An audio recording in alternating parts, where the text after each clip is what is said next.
Why, hello, you. Yes, you, the viewer. Welcome to a world of fantastical wonders. In this realm, we follow stories. Stories of dark nights, booming metropolises, and scarlet speedsters. But those are for a different time. Today, let me help you sink into the boots and cape of one girl.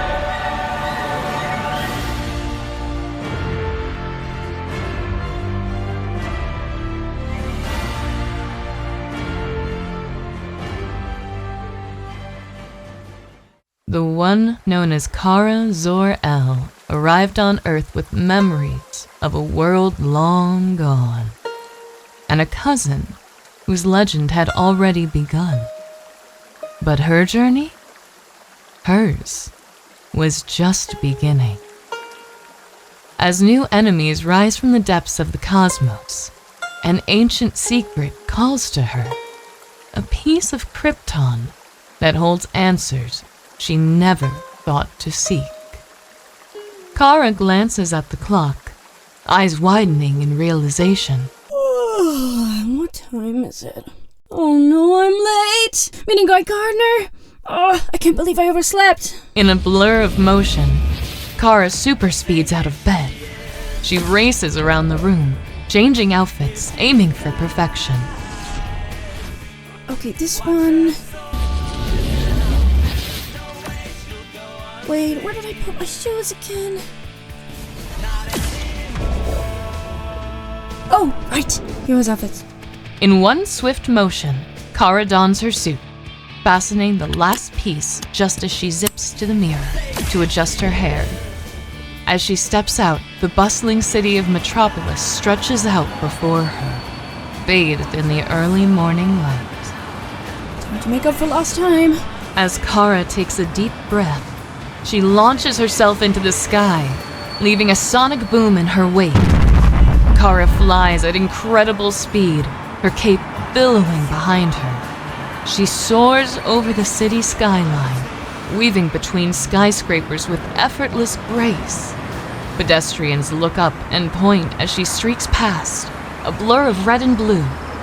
She flies past the Daily Planet building, her cousin's workplace, and the Metropolis University campus.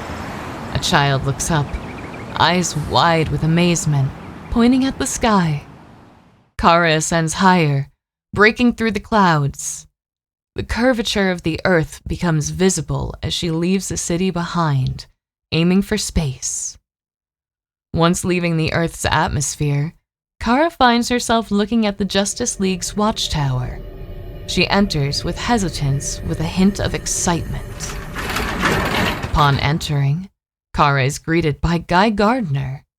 They quickly exchange waves, but they have important business to get to. This universe has been running a long time, Missy. You're catching at the fun part.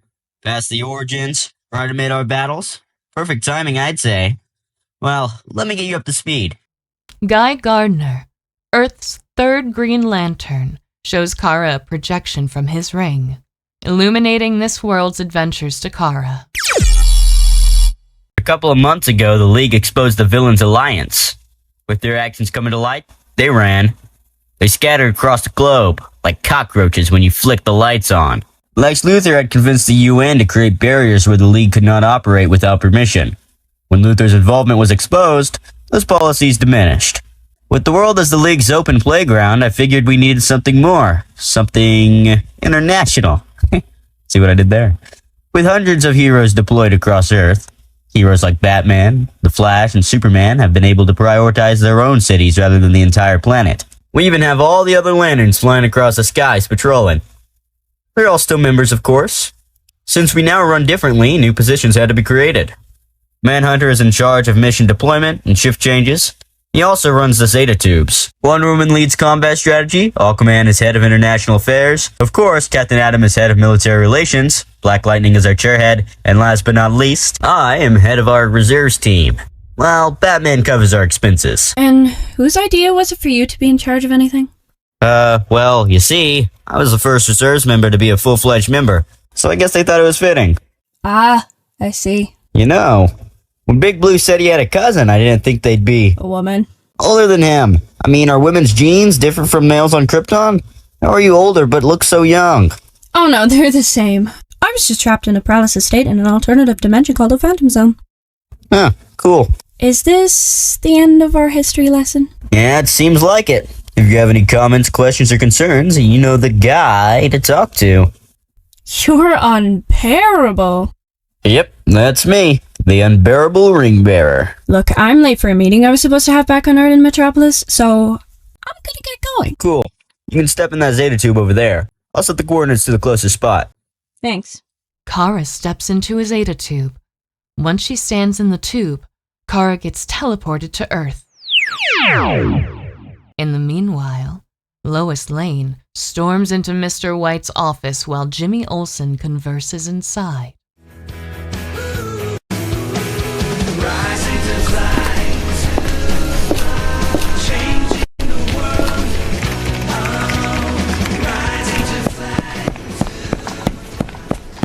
I'm so sorry, Miss Lane. I tried to talk him out of it. Yeah, I tried to talk him out of it. Let me get this straight, Perry. Lombard managed to convince you to make me help him on his case? By things I was supposed to do today. That's right, Lane. Look, I'm sorry about your plans, but Lombard made a convincing point. Investigating intergang in Gotham is a dangerous task for one lonesome reporter, especially with that freak glide in the skies of that hellhole. Killer clowns with the grin of the devil, scarecrows with tear gas, and men who shoot mustard and ketchup with people for fun. Did you make that last one up? Nope. I took pictures of him myself when he teamed up with Kite Man to steal from Metropolis Central Bank. What? Anyway, Perry, he's going to be hitting on me all the way to Gotham and back. Believe me, I know, Lois. Even though you have a husband and 2 kids, he's still relentless. But hear me. Lombard is the only one experienced enough to take this case besides you and Kent. Speaking of Kent, Jimmy, I want you and Bialia with Kent taking photos for him. Oh, we gotta go. We're supposed to meet Kara. Oh yeah, you're right. Let's go. Sorry, Mr. White. It's fine. You two just get on those assignments, please. I am sorry for the inconvenience.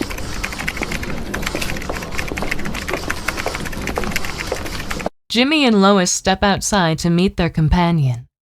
Upon seeing their friend, they wave in excitement. Hey, Kara. Sorry we're late. Hey, Miss Lane. Hey, Jimmy. Hey, Kara, what's up? Look, I'm sorry, Kara, but we're gonna have to postpone our Big Belly Burger trip. Don't worry about Jonathan and Laura. I already texted them. But, long story short, Mr. White said I have to help Lombard get his scoop. Scoop? Like ice cream? I wish, Kara, but no. I have to depart for Gotham. Lombard and I had to look into some suspected intergang activity. Doesn't that vigilante hate outsiders coming into his territory?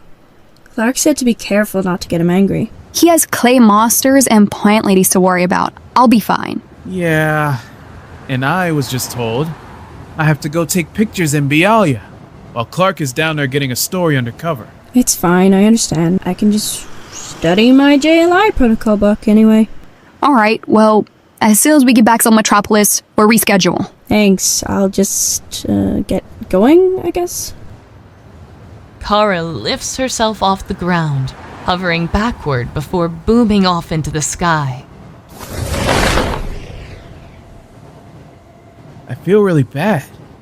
She's never even been to Big Belly Burger before. This would have been good for her. She would have learned what it's like to be human, you know? She's mainly just been doing her superhero stuff. Even then, she's never stopped to talk to anyone she's saved. She never takes pictures, and heck, she doesn't even have a code name. Isn't that kind of weird? Like, who is she doing this for? I know, Jimmy, but we have our duties, and so does she. She probably just feels pressure to do the things her cousin does. With all that power, she may just feel obliged to help others. We'll catch up with her. Don't worry. Hours later, Kara is in a bar, reading a book. The bar is full of off-duty heroes and Watchtower staff. I mean, who wrote this? In the event of an overwhelming alien invasion? What kind of alien invasion isn't overwhelming? You know, I have a friend who said it's best to just stay well in these situations. Connor? Hey, mind if I join you? Hi, wow. I don't. I'm glad to see you. Glad to see you too. How are you? I'm fine, I suppose. How did you know I was here? I asked the Fortress to scan the planet for all Kryptonian signatures. Why'd you come here? Is everything okay? I guess. I came here to read my protocol manual. Your manual? You're gonna join a JLI? I got nothing better to do. But Kara, I've seen the news. You haven't even picked a code name. People are calling you Power Girl. I mean, I like it. Kara, they're calling you that because you haven't spoken to anyone you've saved or take photos with fans. They think you're just fists. Besides, the symbol on your chest, people doubt you even have ties to Clark and I. I don't see why that's such an issue. I've saved lives. That's what should matter. When the Justice League went international, we opened ties with the public, a more friendly, approachable league. The people don't see us as gods anymore. We're people. That's it. That's easy for you to say. Clark was raised here, and you're a half-human clone. You know, on Krypton, cloning is illegal. It violates ethical rights, punishable by death or the Phantom Zone. Kara, that's enough. I'm just trying to... The bartender walks up to the arguing Kryptonians. It's Guy Gardner? Look, kids, you two super friends are gonna have to stop speaking about superheroing while in here. You know the rules. No costumes, no superhero talk. And heck, I don't get paid enough to bartend and be a therapist. But isn't this place sanctioned by the League? Correctamundo, but it's Lightning's rules.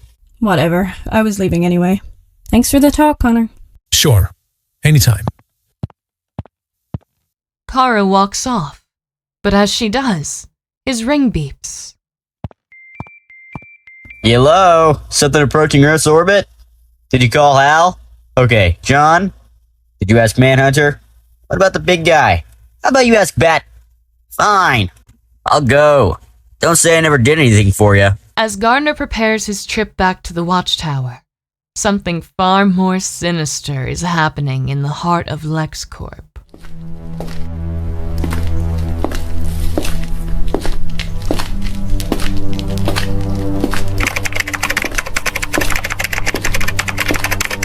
How are our experiments going? Do we have results?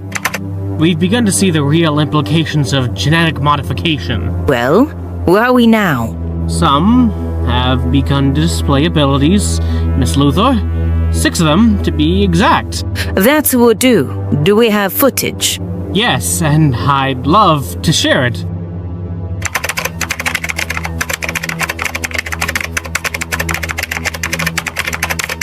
Code name Swift. She's fast and has wings comparable to Hawk Girl's.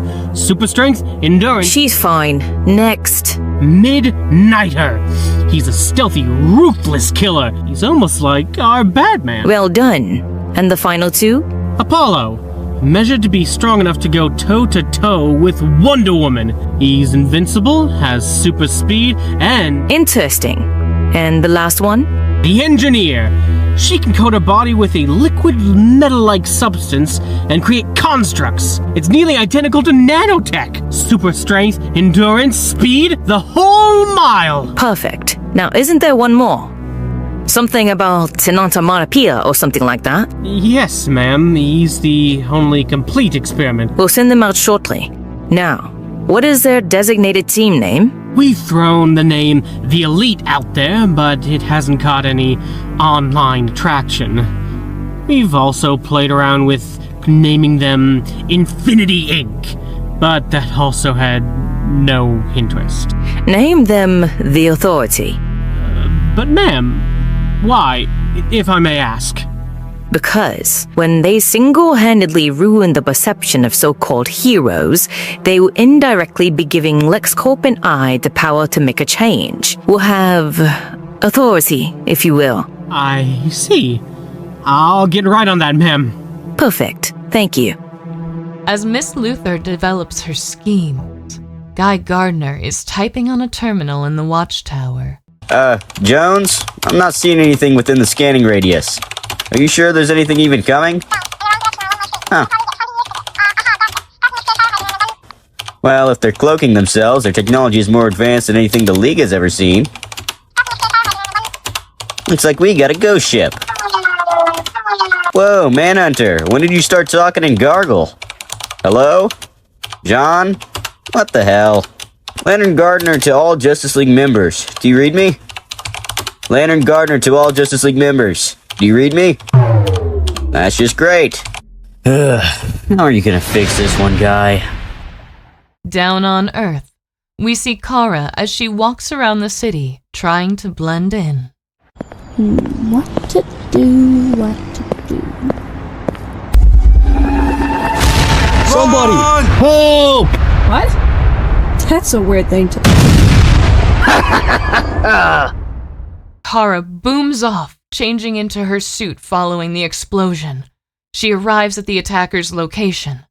It is Atomic Skull, a longtime foe of Kara's cousin. Whoa, you're one weird-looking human. Is that supposed to be a joke? You think you're funny? Who even are you? I'm Power Girl. Ha! That S on your chest must stand for stupid then. First off, not an S. Second off, the only stupid thing in a 1 mile radius is how bad you're about to get your butt kicked. Let's see about that. Atomic Skull blasts at Kara. Kara manages to dodge a flurry of attacks. A blast from the left, a blast from the right. Once he gets a whiff of Kara's maneuver patterns, Atomic Skull shoots a raging blast at Kara, predicting her movement. You're tough, but I guess you're no Superman. She stands with her remaining strength. Yeah, I've been told. Enough of these games. I'm turning up the heat! Atomic Skull's flames change in color, turning from a lime green to a rich purple. This is where you should start to pray. Prepare to burn! Right now! Wait, no! Kara shoots Atomic Skull with her heat vision. He kneels in pain.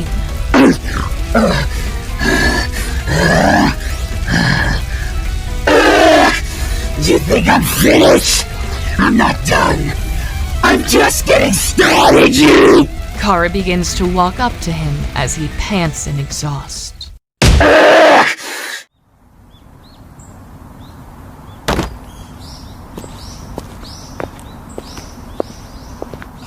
Bro, that almost got bad. Almost? You got some of us hurt. Kara looks around to see a crowd of injured survivors in the wake of her battle. Yeah, he's right. Just leave us alone. We don't want you here. We don't even know who you are. And you trying to act pro? Did more harm than good. People are injured and the park is destroyed. Maybe, if you just killed psychos like this, we wouldn't have to deal with this. But heroes don't kill. I just wanted to help. You did a great job showing us that. Now let the paramedics, or should I say, the real heroes, do their job and leave. You're no Superman. Disappointed and defeated, Kara flies off. I'm sorry. 6 hours later, Lois and Lombard find themselves in Mr. White's office. So, how was your investigation of Inner Gang? Great. Hell. Well, have you two seen the news while you were away? No, was I just awarded the sexiest guy in Metropolis? I told them I'd be out for the weekend. Get a grip. There's a soup who stopped some villain at the Metropolis Central Park, but people were hurt. She didn't look out for the civs in the battle zone. It was the hero's fault, apparently. And catch this, they were wearing Superman's S. What's the connection between them? Are they lovers? Where even was the big guy? Was she hot? They're definitely not lovers. You would know, huh, Lane? Look, it's okay if your little crush cheated on you. You know, if you ever wanted to get revenge, you know who to call. You're disgusting. Lombard, give me a coffee. Wait, but... Light and sweet. Yes, sir. Lois, look. I'm gonna cut Jimmy's trip short and call him back here for this story. I want you two on this case. Already on it, Mr. White. Thank you, sir. Of course, Miss Lane. I look forward to what you write. It's nighttime, and we follow intergang henchmen in a warehouse. There are footsteps. Someone is running in fear for their life. You know, working for Intergang ain't all that bad. Decent pay, dental plan. I mean, shoot, I'm getting $5,000 every other week. Easy for you to say. You have the Metropolis District. I just got moved to Gotham. Now, I gotta possibly deal with that one soup. What's that one's name again? I think you mean Batman. The lights shut off, and a siren begins to create a sound. Energy blasts and thudding are heard from outside. Who's out there? You better not be doing any funny business.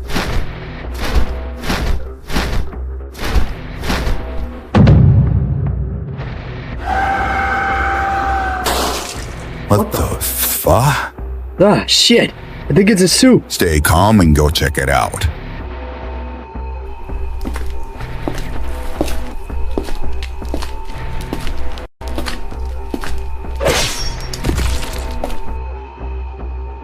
What the Look, I'll stop doing crime. Whatever you want. I have money. No, please. I have a The intergang thug is split in half, blood spewing everywhere as his corpse slowly falls to the ground. The next morning, Kara is watching the news from her bed, still defeated from yesterday's battle.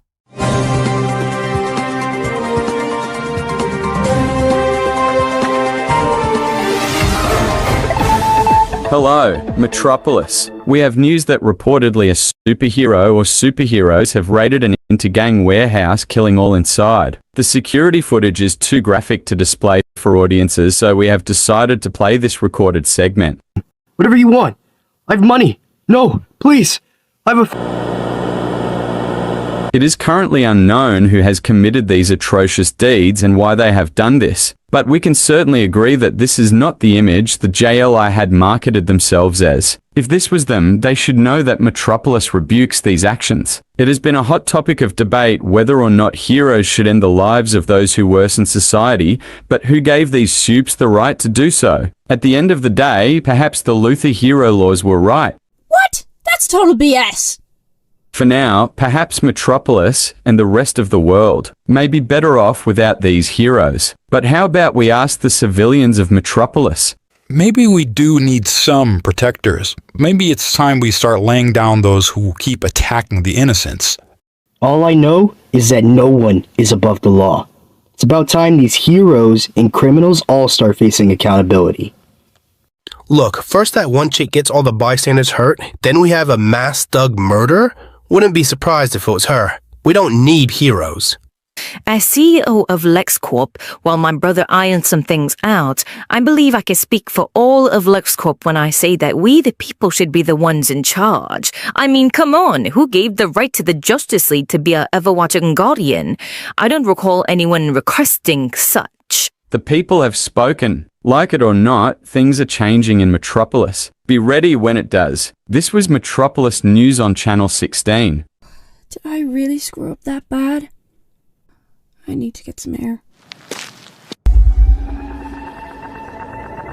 What the?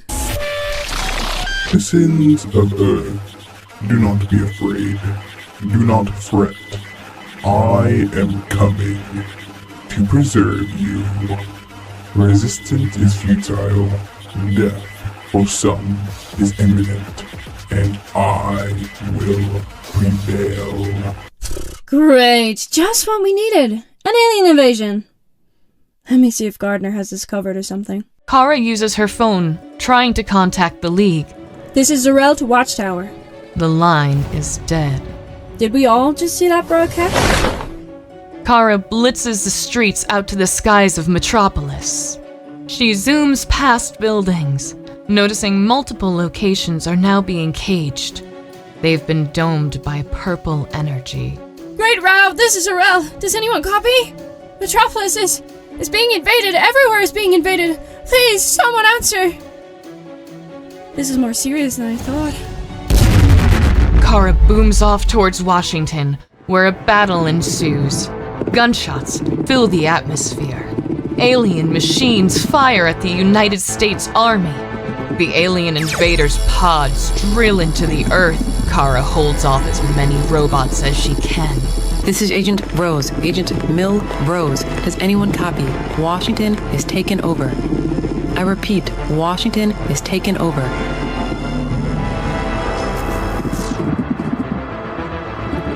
She feels empty and alone in the face of the daunting task of taking down this army and its master.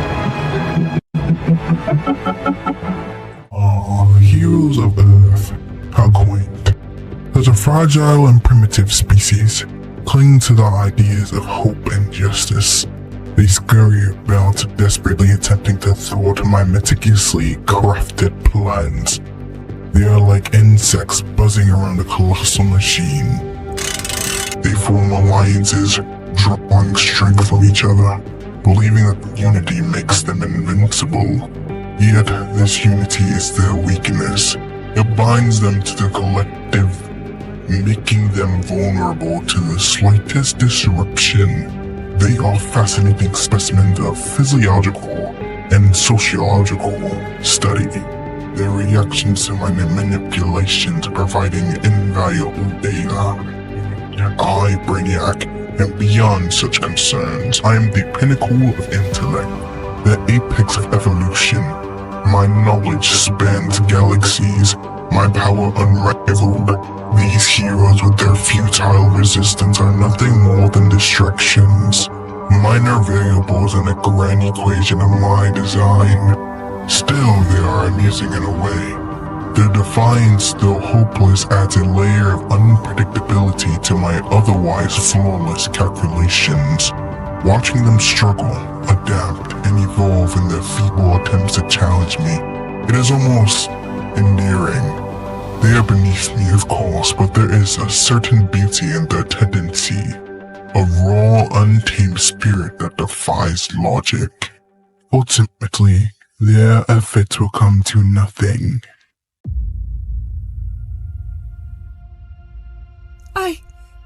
I can't do this alone. Where is everyone? No one but fleeing citizens and struggling soldiers are in sight. But in the midst of doubt, Kara hears a familiar sound. Hey kid, didn't think I'd leave you to do this all alone, did ya? But comms are down. How did you know? The ship was making comms ineffective. Once Dr. Fate couldn't get into contact with the tower, he teleported to it using magic and got everyone out. Wait, so you're not the only one here? Nada. We're all here fighting the good fight. I got this, kid. You want to be JLI material? Go to the ship and try to stop all this. I'ma show these Kakashis what this guy can really do. Got it. With her newfound confidence and assurance, Kara now zooms off into an alien skull ship, which appears to be leading the charge to this destruction. Approaching object. Impact in T-3 seconds. Ship durability at 93%. 89%. Root ship defenses to damage incursion location. Target locked. Fire. Threat hit. Threat status. Threat status. Living. Rescan threats biometrics. Kara has now broken into the ship. Ship defenses Where are you? Anomaly in Sector 4 entrance. Send 15% of drone type L to the threat's location. I see you. Intruder error. Error. The threat's location has changed. Location? Here. Scan complete.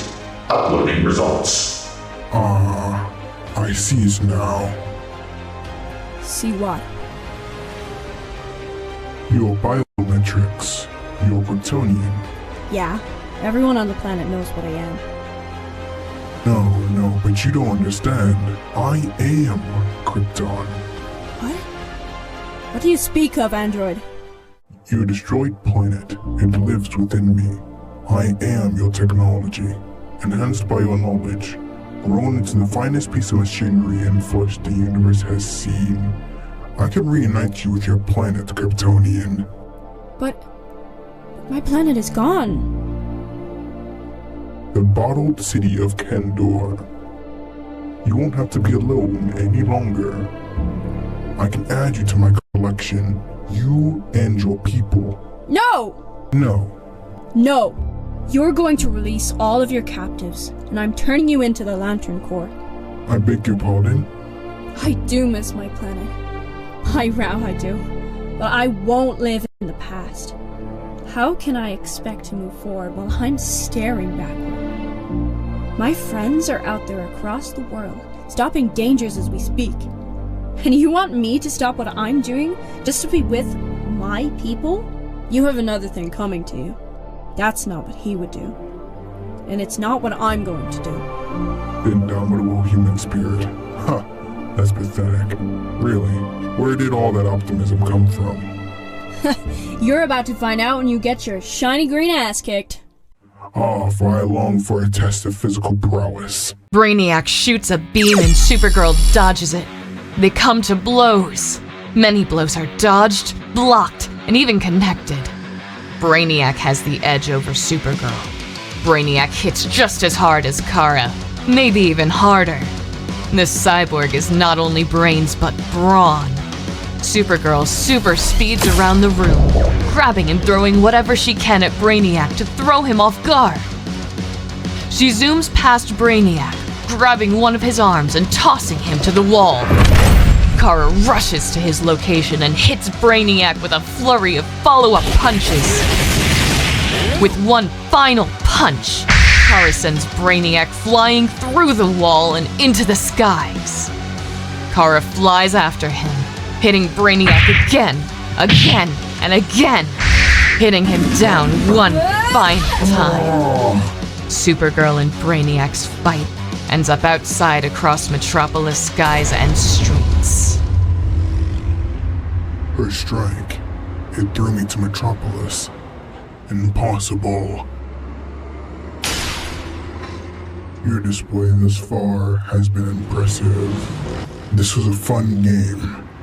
Ship, route all power to Tendril 3 beam and fire on... Brainiac is short-circuiting? Kara looks in surprise until she looks up at a nearby rooftop.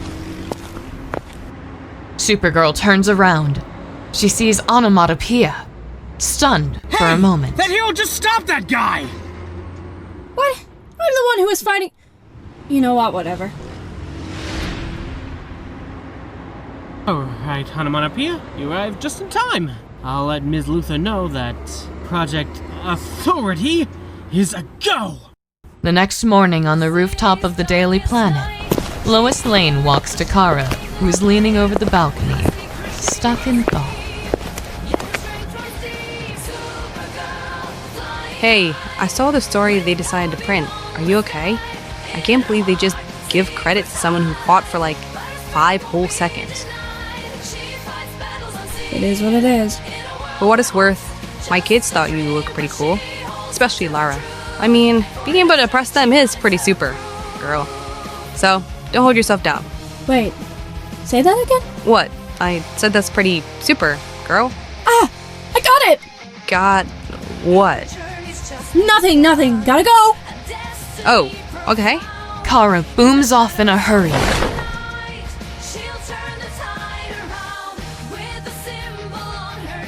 Acts like Clark already. 2 days later, a villain freshly breaks out of prison and is on the run from local authorities. Do I need to babysit Stryker Island or something? What were you supposed to be? Don't you read the news? I'm the one and only...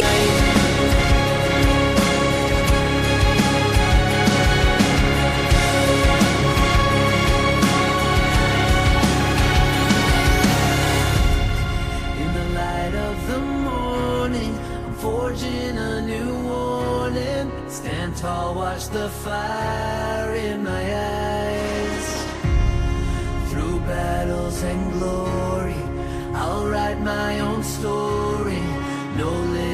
I'll rise to the skies.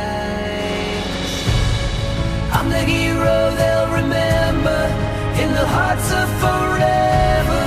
With courage ablaze, I'm the storm in disguise. I'll carve out my name in the halls of fame. A legend in the making, a legend in the making, a legend in the making. Watch me rise.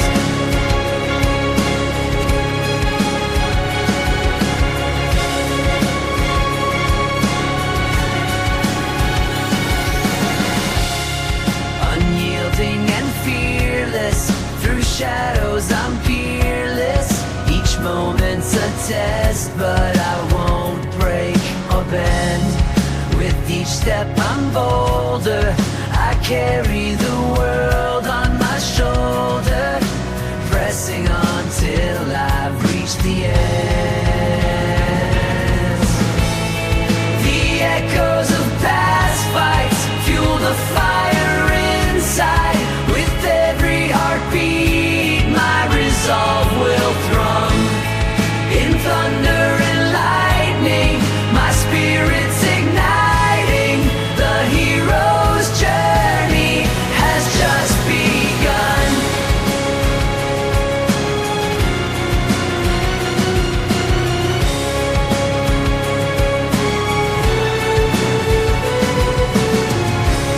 Against the winds and the tides I'll run, through the dark towards the rising sun.